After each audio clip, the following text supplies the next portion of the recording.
Welcome to the Builders of Authority podcast, a show committed to helping you build authority for your brand. In the realm of business and personal branding, authority stands as a cornerstone. Authority isn't built overnight, it's built over time. So join us as we build something remarkable together. And now, here's your host, Adam McChesney. Welcome back, everyone, to another episode of the Builders of Authority podcast. We're live here at Adventure Unknown in Fenton, Missouri. So if you're around the St. Louis area, you haven't been up here just yet, send me a message. Would love to give you a tour, show you what we have going on here with the podcast and much more. The podcast is brought to you by Punchline Productions, so they're the ones that take this every step of the way. I got to show up, interview people, and then the rest is pretty much history. So there's been a few recent podcast episodes where I've met the guest previously and connected through social media. Today is another one of those episodes. You know, the world is a really big place, but also very, very small. Today I'm joined by Bob Houchin. He and I actually got connected through an online Facebook group called Blue Collar Millionaire. Then we started chatting back and forth. He saw my last name and asked if I knew somebody or was related to somebody that he knew. Then we realized we were both local to St. Louis, actually both went to the same high school, which is Vianney High School here in St. Louis. So a few weeks ago, we had the opportunity to grab some coffee up here at AU, showed him around, and from there, got this podcast scheduled. So Bob, welcome to the show. My pleasure. Thank you for having me on. Yeah. So tell people a little bit about who you are and what you do. Sure. Well, first of all, again, thank you for having me. I've since we connected, I've been watching and listening, and you do a great job. You know, some really good content, informational and entertaining. So, appreciate that.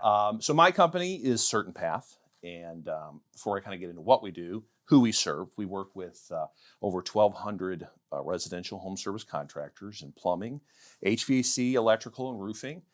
And we provide them with an assortment of services. We give them the best practices to run their business profitably and while also growing their top line growth. We provide them with training for the owners, for their technicians, their managers. We provide them with a CRM. So if they don't have that, we have that. We have 1,200 customers, members. We represent a lot of revenue, about $5 billion worth of annual sales. So we use that purchasing power to negotiate special pricing with vendors that if you're a contractor, I guarantee you're working with them now. Mm-hmm. So we typically can buy better for you. Mm. And we really pride ourselves in our community. With that many members, and we have so many events that they get together, both virtually and in person, it's kind of like a family. So we've got people who have been with us for 10, 15, 20, 25 years. They love getting together and going, hey, what are you doing to handle these situations? How are you growing your business? So we do all those things. So it's a fun industry. Yeah. Well, that's incredible about the size and the quality of that community, because entrepreneurship, if you allow it, can be a very lonely journey. Yes. And especially as industries change, as technology changes, as AI changes, when you're in a community like Certain Path, you're usually ahead of the curve and or just one step away from someone that is. So talk to us before you kind of get into kind of your involvement and some of the stuff that you've done with like the podcast and all that good stuff. Talk to us about real life situations where that happens. Yeah. I mean, absolutely. What I love about organization, and my department specifically, I have a podcast, but what I also do is we work in, R&D. We call it product development innovation. We have a team of people that, as the industry changes, as government changes regulations, we respond to that. We can change our operational systems that our members learn off of. We have a member-only website with over 2,000 pages and videos. So, if you want to learn how to grow top line or bottom line, they go there. That's just one resource, but we're constantly putting out new content. So as things evolve, we can address that. You did say, you're right, entrepreneurs are on an island, and the one big part of what we do that I overlooked is coaching. When you join us, you get a coach. Yep. And you work with that coach on a weekly basis at first, and then typically a monthly basis, but they sit with you, outline what your goals are, and then keep you accountable. Because you can be accountable to yourself, and you think you are, until you go back to your business and you have all the fires to put out. And it's real easy to lose sight of what drives growth and what drives profitability when you're just trying to take care of your customers or take care of an employee. Well, and one of the things that you talked about is not just the overall number of revenue that's represented, but the companies, right? So talk to us about, and I know you mentioned companies have been with you for 10, 15, sometimes 20, 25 years. Talk, which is incredible, by the way. Talk to us a little bit about like the range, right, of revenue from startups all the way through companies that are going from there. I'm really glad you brought that up. We're one of the first at what we did. We started in 98, 99. I've been there since 04. Way before the coaching space. Yeah. Before it got exploded. But yeah, there's certain competitors that we only like to work with companies that are doing $10+ million. We open it up to everybody. If you have a desire to improve, so some of our clients only when they start with us do $500,000 in sales. And we have clients that do $100+ million in sales because we have the resources, the manpower to address each of those different types of companies and the challenges they have. And they all have unique challenges. And then you have the unique challenges of each trade. So because we have so many people and we've been doing this so long and have the systems built out, we can address each one of those. And then the goal is, well, first of all, the goal is always, what are your goals? Yeah. What do you want? Not everyone wants to be the $100 million King Kong. I know tons of clients that are I would consider highly successful that have a $5 million business, but they go on vacation 8-10 weeks a year. Yeah. They have a really good team in place. They're making a ton of money.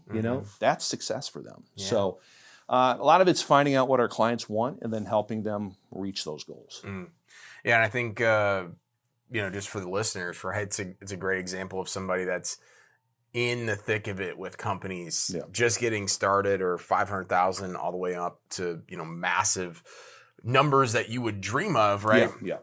And I think one thing where entrepreneurs go wrong is they don't know what they want. Yes. So they hear of all these companies selling to PE, or I got to get to $50 million and I got to do X, Y, and Z. I got to have all the shiny things. And then there's companies, right, that are like, hey, I've been at 5 million for a while and this is where I want to be. Yes. And so talk to us a little bit about the discovery process, like how you would help if somebody comes to you and says, actually, you know what, Bob, I actually don't know what I want. Sure. That's really a part of when you join us, you go to this business boot camp. It's a week-long boot camp in Dallas. We're headquartered in Dallas now. When we started, it was in St. Louis, so we've moved around. It's a little more centralized and easier to fly in and out of. Yeah. But as part of that week-long boot camp, at the end, we help you identify what your goals are. Like, let's pause a minute. What are your big, hairy, audacious goals? You work with that coach, you meet them there in person, you write them out, and then, like I said, you get together weekly and go, let's start connecting the dots and how we get to that first goal, right? You might have a goal of being $30 million, but if you're at $2 million, it's going to take some steps, right? Yeah. So it's all about setting big goals and then incremental goals, but that happens with having a personal relationship with someone that can kind of map that out for you. You kind of need, you can certainly do anything on your own. I know plenty of contractors that have become gigantic companies that just through willpower have grown.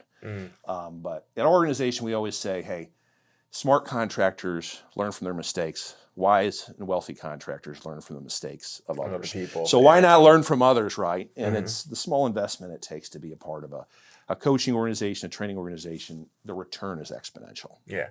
Well, and I think a lot of people, right, they want to know specific return on investment when they're joining community, when they're hiring a coach, when they're doing all those things. And yes, it would be great to get a number as if you were investing in marketing where you can dial it into that specific thing. Yeah.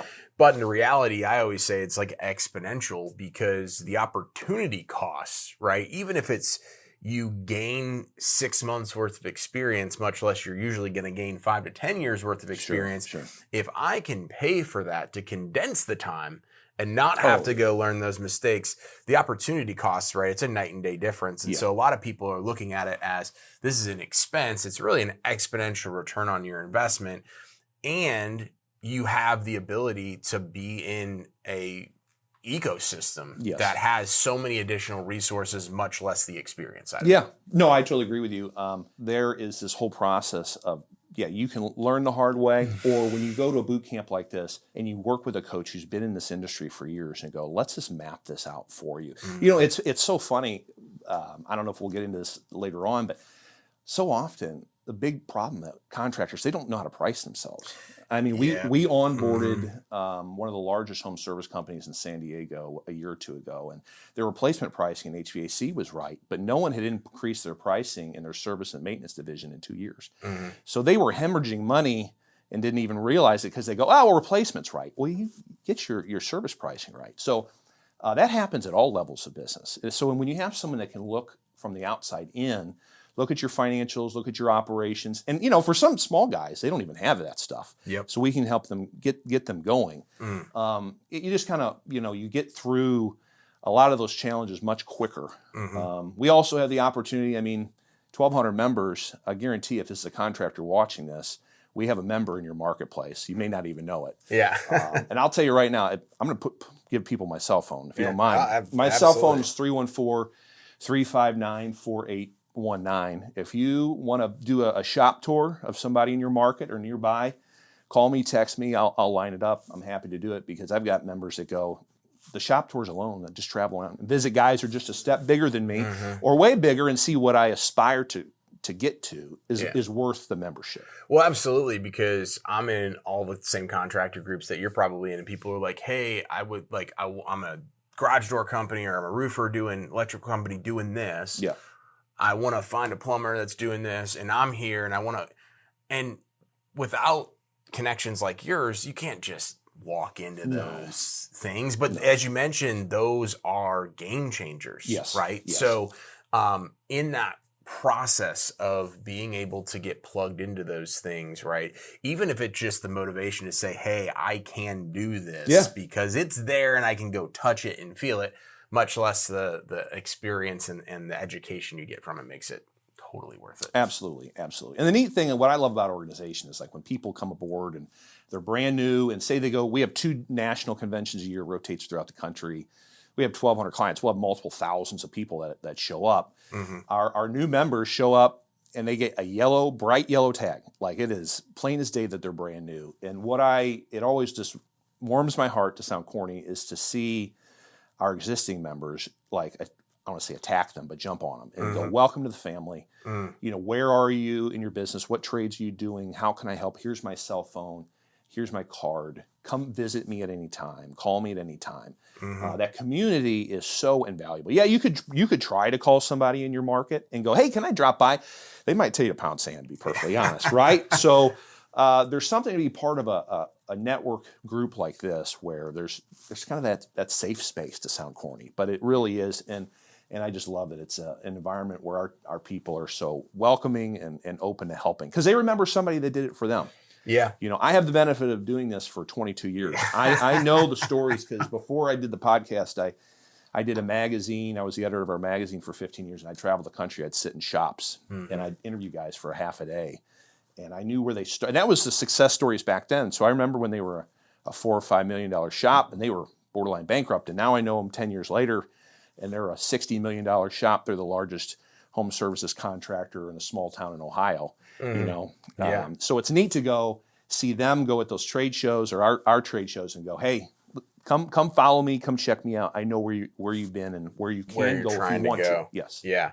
So talk to us a little bit about the magazine first and then the podcast, because I know there's an evolution as we're kind of transitioning to now we kind of know a little bit about what you do, where you play in the sandbox. Yeah. But talk to us a little bit how you branded yourself from those strategies. So it's funny, if I can kind of go my genesis story a little bit. When I got hired, I was not long out of college. I worked at an ad agency. I thought it was a big deal. It was a top emerging ad agency in St. Louis. I was an account executive. I don't know if anyone remembers watching Mad Men. That was the kind of the environment we were in. There was a bar in the office, but it was boring, vapid work. I mean, it was just not challenging. And I answered an ad in the newspaper looking for a copywriter. And like I said, they showed me the guides that we used to write. And so I started doing that. I also started writing Yellow Page ads, believe it or not. That's how old I am. Because we would write Yellow Page ads way better than the ones the Yellow Page companies would put out, and did direct mail. And then finally one day my boss, president of the company, knocks my door at my old office and he goes, hey, I think we need to tell our members about our success stories. Let's do a newsletter. And it started as a small 11 by 17 folded in half newsletter. We did one for each of the 4 trades we were in. And that evolved into a 50 to 60 page magazine that we put out 10 to 12 times a year. And then in 2020, I go, hey, you know what? Let's start a podcast. And we can get into that if you want to, but it's just kind of as content's evolved, I've kind of tried to evolve with it. Yeah. Well, and I love kind of when we were talking a couple weeks ago, and you kind of brought it up there as well, as the evolution of stuff where you're like, hey, this is like really good, but it was basically a podcast without it being recorded to begin with when you were doing all of the interview. Yeah. And so talk to me about kind of what you've, like, people that have obviously probably found the brand from listening to those podcasts. Yeah. And from a high level standpoint, because this is what we talk about with personal branding and digital marketing, where people know, like, and trust you before they talk to you. So they've listened to multiple podcasts because they've done your research, they've done all that stuff. Talk to us about somebody that has invested time in learning about your business to come hire for your services versus somebody off the street that has nobody, that just has, hey, I have a need. But I don't know much about what you guys do. Oh yeah, no. So my goal when I started the podcast was, like you had referenced. I'd been doing these interviews for 15 years. I digitally recorded them. I go, I can just clean these up, and we can. Originally, it was just an audio format, and then we did video. It validates what we do, and so we literally, our sales and marketing team has a spreadsheet of with links to all of our interviews, broken down by city and state. And so when we want to know, we want to try and onboard a plumber in Columbus, Ohio, just randomly. We can go, our sales team can reference that sheet and go, oh, hey, we have 2 contractors in Columbus. So when they reach out to prospects, they go, hey, do you know Matt? Do you know Joe? I go, oh, yeah. Well, hey, they did interviews with us and sharing their journey with us and their own entrepreneur journey. I mean, that's something, if you want to get into that later. I don't make these just like sales pitches for us. I try to bring out content. So that adds so much credibility when you have somebody that's like, I was here, met this organization, and then here's all the changes we've made. And we were doing $500,000, now we're $5 million. I see a path to 10. I bought the second house. I've got, my kids have joined my business. I'm happier than ever. It's the easiest sales pitch ever. So when they go to our actual sales stuff, they're already ready to join. Yeah. Well, it create an educated lead or prospect becomes a better client because they've heard the great things, and maybe like I think especially with like coaching or marketing or whatever, it's like hearing the real stuff of like most of the people when you interview or like hear from them of working with a marketing agency, like, hey, if you want to make this work, you play a part in this. Yes. Right. So like people that, basically come in and say, hey, I'm going to sign up for coaching or marketing, and I'm just going to pay the bill and then not do the work. And then everything overnight is going to change. Right. So like hearing the real raw, the authentic stuff makes you know what's behind the curtain, and that will push potentially the wrong people away to begin with that didn't need to be in your business. But it will make the right people come in. Sure. I'd also say that, that's not the only interviews we do. I mean, I do interview our members and they share their entrepreneurial story. But as you produce content and you see what gets clicks and gets eyeballs, you go, we're going to go towards that as well. So in the magazine, I used to interview top performing technicians and salespeople in the various trades, and I'd have them walk me through their steps of the service call or sales call.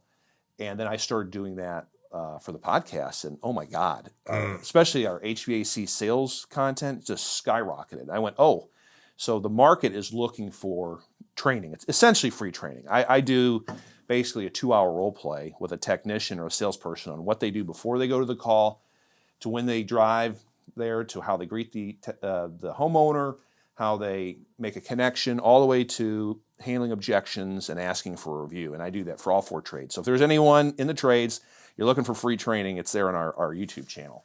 But you know what? If that's what the market wants, I'm going to give it to them, because ultimately they'll stumble on our stories with contractors and they'll go, oh man, they do that too? Or, hey, that guy, that he walked him through that whole training. Where did he learn that? He learned it from us. So, well, I think that brings up a good point where it's like, hey, you have to have a common mix of providing education and value, Yeah. giving the market what they want, talking about client success stories, testimonials, whatever, talking about the unique differentiators of what makes you all different than everything else. And so a lot of times, right, people will create content, whether you're a contractor, a marketer, I mean, any business, and then they get so tunnel vision of, hey, I'm just going to talk about case studies, or I'm just going to talk about myself, or I'm just going to go and try to do the viral trend. It's like, you actually have to have a combined approach because people buy for different reasons. For sure. And they will get connected to you and your brand for a different reason. Yeah. And if you try to have that like one trick pony, no different than the company that's like, hey, I just rely on referrals and word of mouth, or the company that just does Facebook ads and it's going super well, but the minute something changes, everything falls through the cracks. Yep. No, I agree. I mean, hey, I am not the most technologically savvy person. You know, you're not giving yourself credit. No, but I mean, I understand what all these, you know, what the value of YouTube, and that's why we pivoted to that. But you know, the nice thing is even I can understand the back end of YouTube. I can see views. You know, with podcasts, the audio version, all you see is downloads. It's a very big struggle. I'm skewed. Like, yes, data. It's and anyway, so that's annoying. But with YouTube, you can see, you know, how long people watch, you know, how many views does this get? How many subscribers do we get from it? So, you know, that goes, okay. You know, like I said, HVAC sales stuff is what really resonates. I can't cut off my other trades because people still engage with that. You know, I still have to serve those audiences because I have clients that are looking for that content as well. But I will go more in that direction. Yeah. Well, it's about also like being adaptive, and as you kind of already talked about the evolution of all those different things, is I was creating certain content for a long period of time where I was like, I'm just going to get on and talk about the things that I think is important, like educational and value driven, but I think is important. And then I was like, it's not getting really as many views on the YouTube videos and all those different things. And I was like, okay, I'm just going to go start creating content based off questions I'm getting asked by clients, the questions they're asking my team. Also looking at trends, right? And saying, hey, I'm not just going to go like create a viral reel to recreate it, but I'm going to go see what's getting searched on Google about digital marketing, then go create a very structured YouTube video and have a plan in place to be able to do it.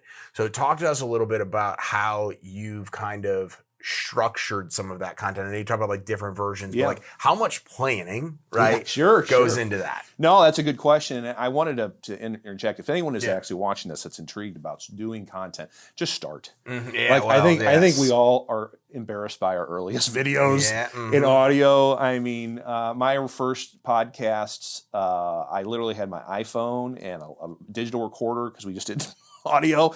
And our first video was grainy and wonky. So just start. But in terms of planning, I love doing interviews in person. I think there's just so much you can gain from that. So we really build our training around when we have, I know I'm going to be at our massive events. So those two big conventions we have. Our spring expo, we have a lot of frontline people. So frontline is salespeople, plumbers, electricians, roofing salespeople, call takers. In that spring event, I will literally book, 15 plus interviews over 3 or 4 days. And I look for people that are top performers because they come in because we have a big awards gala. So they're the best in the country. And so, I'll knock out those interviews because it's like, that's when I have those people. I could do a video interview with them, but their boss wants them in the field making money. Plus now that we've been doing it a while, people think it's cool. So that's nice. Our fall event is really geared more towards owners and managers. So I will lock down interviews with a lot of our clients, the members themselves or their key managers. And we'll, get 10 or 11 that way. And then I'll sprinkle in, for example, I did a podcast. It's a video, form over a webcam. With a couple of our coaches about all the tariff and refrigerant changes in HVAC because it's very topical. So we're like, hey, this isn't going to be the ideal visual medium, but this content's really good. It's really timely. So between the two events and, handpicking topical things, it fills up our calendar. I think we do anywhere between 30 to 40 shows. And then, from a whole show, which could be an hour to 2 hours, we'll cut them down into clips and YouTube shorts, and then I have a team that disseminates that throughout the year. Love it. Yeah. So transitioning a little bit, you talked about some of the stuff happening, right? The tariffs, right? A lot of questions that people, have around that AI, technology, the future of home services and contracting. You know, some people are, and this is the basically the boat that I'm in. Some people will say, hey, like these are the industries you actually want to be getting in. It's going to be very hard, right? Like AI is going to innovate every single industry, but it's going to be very hard, right, to have a plumber replaced by AI, at least probably in our lifetime, right? Yep. Versus the people that are saying, oh my gosh, you need to be thinking about all these other things. So what is your take and what are you hearing and kind of educating people on? Yeah. So, I mean, since COVID, I mean, again, having the luxury of doing this for as long as I have, I've seen peaks and valleys. I've seen the evolutions. I was there through the housing crash and new construction contractors swarming our space to get into residential, and we coached them up. And then when COVID hit, you know, that's when I launched the podcast because like we need to pivot because I don't know what this means. I ended up being a boondoggle for the home services industry, and that caught the attention of private equity. That caught the attention of a lot of these tech-minded folks. I was at a home services tech conference in February in Vegas, and to see all these founders and guys launching these new products is wild. Yeah. You know, it's going to be only a matter of time for when you call a home service company and it's a robot. You don't even know it. I sat through some demos and I go, I can't tell. Yeah. Oh yeah. And but you're right, though. At the same time, in talking with these founders, that you know, AI cannot replace a plumber, an electrician. The capital's too expensive. Maybe in 100 years from now or 50 years from now. So you know, there's still, I mean, for every 5 tradespeople that retire, 2 come into the space. There's a great demand for tradespeople. And as a result, you know, it's basic economics, supply and demand. Electricians, plumbers are making 6 figures. It's a great career. You know, when we were kids, at least when I was a kid, you know, my family grew up pretty middle class, lower middle class. It's like, we got to get you to college because that was the only way to make money. Now it's, the trades have resurfaced. They have. I'll tell you, I've got, if you watch any of my interviews, guys, with HVAC sales guys, some of those guys are making $500,000 to $1 million a year in personal income. That's not the owners. Those are salespeople. So it's a great space to be in. And like I said, I would encourage anyone who's a contractor, it's like, use AI as a tool. You know, there's ways to, again, to supplement your call center. There's with companies that do that type of stuff. There's companies that can help you with your dispatch and you get the right technician to the right job. All those, you know, the company that sponsored the trade show, it was a software that you download on your phone, your plumber, for example, and he would go into the house and they would listen to the call. And then it would say what you did wrong, what you did right. It's all fascinating stuff.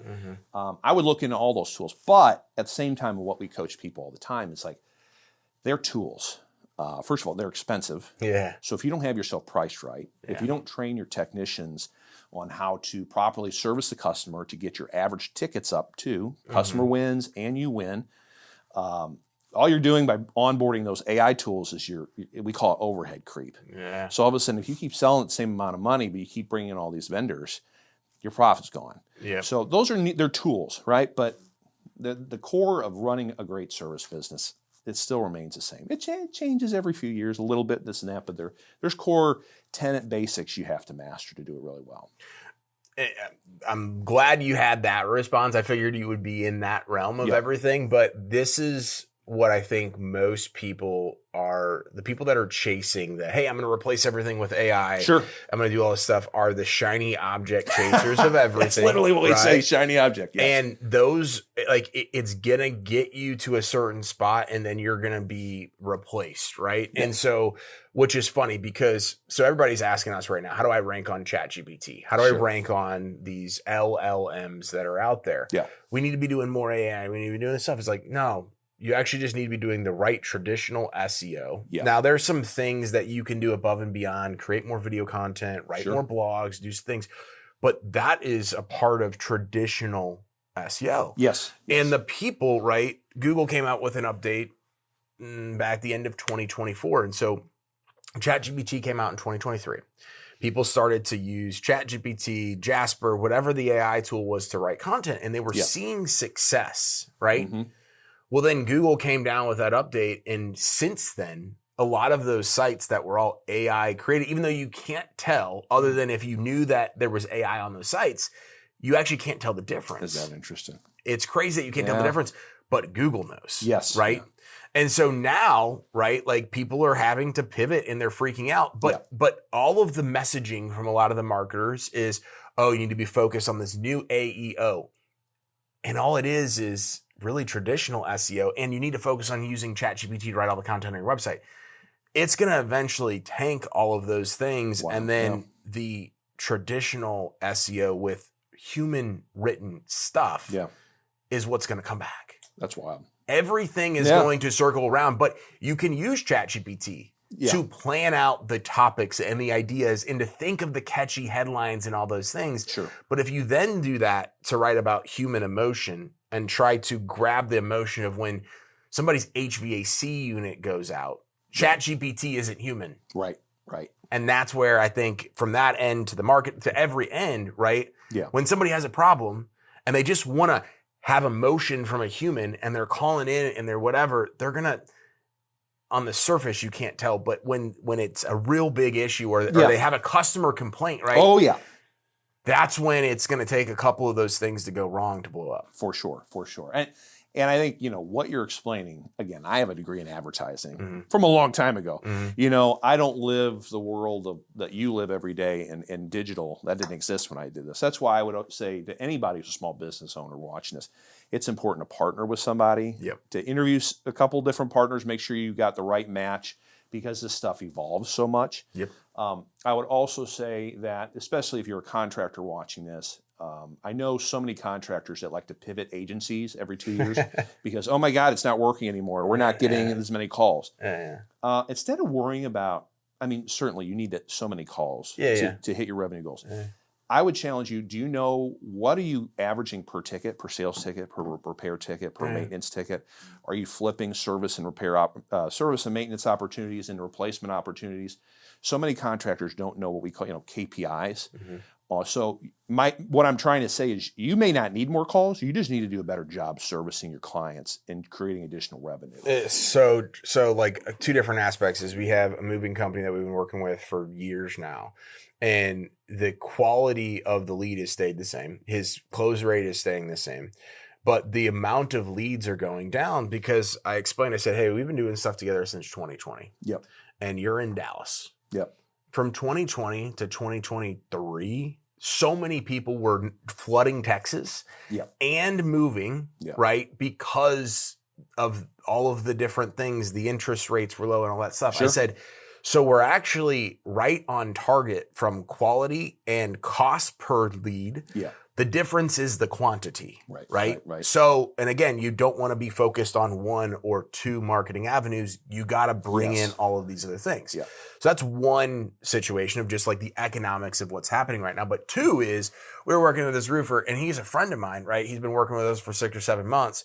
And he's been one of those roofers that, gets too busy, cancels the calls with our teams. I know those very well. Not just roofers, but all contractors. Doesn't really like look at the leads dashboard and has always struggled, always done that stuff. Like we added in some Bing ads a couple of months ago, and those were actually performing pretty well because it's way less cost per click than Google, and it's an older population, right? That still goes on there, and they're like, "Hey, I got a problem with my roof. I want to go do it." Well, we were kind of like analyzing, and he's just like going over his numbers, and he's like, "Hey, I'm thinking about potentially pausing this service, and potentially like I just don't know if SEO is working." I'm like, "One, dude, we've been doing it for 7 months. The ad's only 2 months," but I said, "Let us show you because you're saying us you only got like 6 leads in the last whatever from this stuff." I said, let me go and dive in. So we did this whole deep dive. I did it like a training with my team. Half the calls were unanswered. Half the calls were unanswered. Yes. There was contact forms coming in literally saying, hey, I'm in desperate need of your stuff. I want an appointment on this exact day that we could track back to a Bing ad that we also knew came from a landing page from SEO in certain instances. And then when his receptionist was picking up the phone on 2 calls, it sounded like she was in a freaking tunnel. And so here's this roofing company owner that has a sales team that on the surface in his mind, and meanwhile, he's like, I actually don't want to cancel. Like, I don't want to pause. I don't want to cancel. He's like, I just want to know like what's actually coming in. And so we share those things with him and he's like mind blown. And I'm like, but you've had access to this dashboard the whole time. We've trained it to you on multiple times. Your thinking about turning off something that's working, but you don't care enough to go look at those things. Like, I can't force you to go and listen to those calls, and you're trusting but not verifying your team. Right. On the other end, right, we go into a CRM system and we're like, hey, here's the leads dashboard. There's way more that are coming from Google and Bing. His sales reps were going in and marking them as self-gen leads when they went in, because the receptionist wasn't marking down the right thing, and there's not a direct integrate. And so I'm like, dude, like, how can you allow this to happen? And then, but he doesn't know any owner, better. he doesn't know any better, He doesn't know. right? Yeah. And so that's not a knock on it's him. Crazy. Yeah, exactly. Like, he's like, I want to get this fixed, but I'm like, if you don't own it, right? Like, you don't have to know marketing, but if you don't do that, right, you're leaving it up to chance. Yes. Yeah. No, I totally agree with you. It's what you're saying. I don't mean to laugh, but it's like I've been hearing these stories for 20 plus years. I mean, thank you for bringing up the answering the phone part, because I cannot tell you how many clients, when our coaches dig in, they go, you're converting 60%, 40%. So that you got plenty of phone calls. You're just not capturing them. So that comes to training. Like, that's why we train call takers on how to get people involved, how to ask the right questions. It's why we do training with the technicians to get their average tickets up.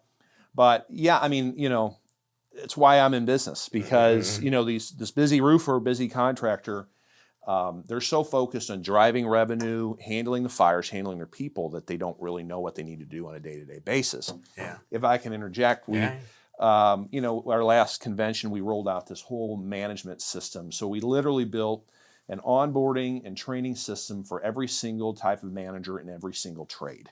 And so for a guy like that who's serving as a general manager of his own business, it's old school. We're digitizing it because we're revamping our hub right now. Yeah. But it's a 200-page document. It's a checklist with 50 checklist items. You need to do this every day, week, quarter, semi-annually, annually. And for each checklist item, we have an SOP on how to do it in your business. So it's like, go to page this. What the heck does that mean? You need to be doing this. So for a guy like that who's busy, we create, because there's a lot of our clients that are like that. Yeah. They need a reminder of what I need to be doing that frequently to be successful. So part of that is checking your CRM. And if you don't have a manager to do it, I don't care. You need to be doing it anyway. Yes, yeah. And then if you have managers, you need to be meeting with them daily about what those numbers look like. And if they're not meeting the KPIs that we've outlined, our industry standards, what are you doing about it immediately? So, I mean, that's just a small part of what we do. But you're right. If you don't monitor the results and you don't, then how do you know, you're getting what you get? Well, it's like, and it's somebody that's like been with multiple marketing agencies before, and the issues before were like, there were no calls coming in. So it's like, okay, there's not a whole lot to actually diagnose and go look at. Like, if there's nothing there, there's nothing there. Yeah. This is one of those things though, where it's like, man, you're working so hard and you're trying, call centers and like outbound call centers and these like you're trying everything, but you're willing to spend the money, but you're not willing to really know what works. For sure. And I will say all those things have their place. Like, 100%. I mean, outbounding is for when the economy, the market's good, a lot of people are uncertain, so outbounding is a critical component. Absolutely. It's a branding podcast. Like, we, early on, we were the originators organization about telling contractors put their technicians in white uniforms with buttoned up uniforms with dark pants and black shoes, because we want you to look at us as professionals, right? We were the originators to say, hey, get your trucks wrapped.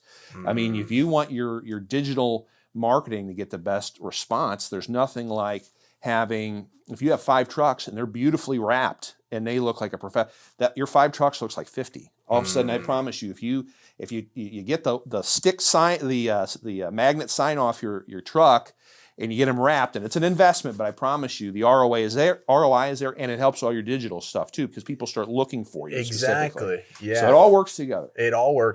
It's simultaneously. Well, Bob, this has been an incredible episode, man. I'm glad we got to kind of go back and forth and just kind of chat and learn a little bit more about what you do. Yeah. Tell people, I know you dropped the phone number, do that again, but tell people where they can get a hold of you, learn more about all the things that you guys do. No, I appreciate that. If you want to connect with me, I mean, I'm on LinkedIn, I'm on Facebook, last name spelled Houchin.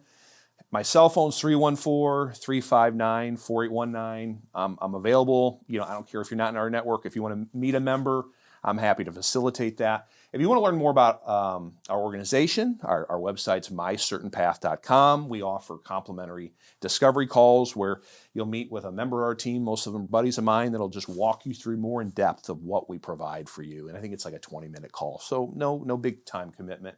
But what I would challenge everyone, if you are in contracting and home services and you're looking to help your team do more in the home, check out our YouTube channel, The Successful Contractor. I promise you, some of these episodes are 2+ hours long. One of my buddies, who's now an HVAC sales guy, he was a coach for a while, it's a long story. It's 2.5 hours, but I promise you it is chock full of great sales insight that you can show your team, and I promise they'll walk away with great nuggets and close more deals. So free content's there.